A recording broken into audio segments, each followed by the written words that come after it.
Depuis un certain temps, comme vous le savez, pour ne pas dire depuis des décennies, nos nations souffrent d'une attaque très barbare qui endeuille les familles. Il a fallu que les fils dignes de nos nations répondent à l'appel de nos peuples pour mettre fin à la cacophonie et faire une différence.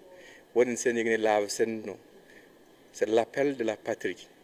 Et je suis venu aujourd'hui en tant que citoyen de l'AES pour venir répondre à l'appel de la patrie. Et il n'y a pas quelque chose de plus normal que de commencer par le doyen des chefs d'État de l'espace AES. Le message que j'ai à transmettre à notre jeunesse et à notre population, c'est la résilience. Il faut qu'on soit résilient.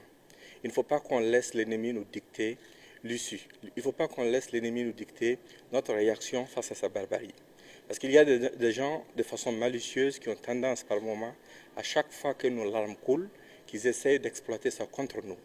Ils essayent de retourner notre propre douleur contre nous. Quand ton frère tombe, ta responsabilité c'est de voir comment est-ce que tu vas le venger. Quand quelqu'un te frappe, c'est pour que tu pleures. Mais si dès qu'il te frappe, tu te mets à pleurer, tu l'as aidé à atteindre son objectif. Nous sommes agressés et nous devons soutenir, vaille que vaille, nos dirigeants. On ne doit écouter aucune cacophonie.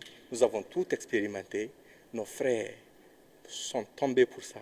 D'autres sont dans le froid, sous le vent, sous le soleil, pour cette même cause. Il y a des veuves qui ne verront plus jamais leur mari. Il y a des orphelins qui sont là aujourd'hui, qui ne peuvent même pas avoir ce qu'il faut pour manger le soir ou aller à l'école. Pourquoi? Parce que leurs parents ont tout donné pour cette cause, pour nos nations, pour notre survie. Nous devons au moins être dignes de leur sacrifice, en restant debout, dignes et en continuant le combat.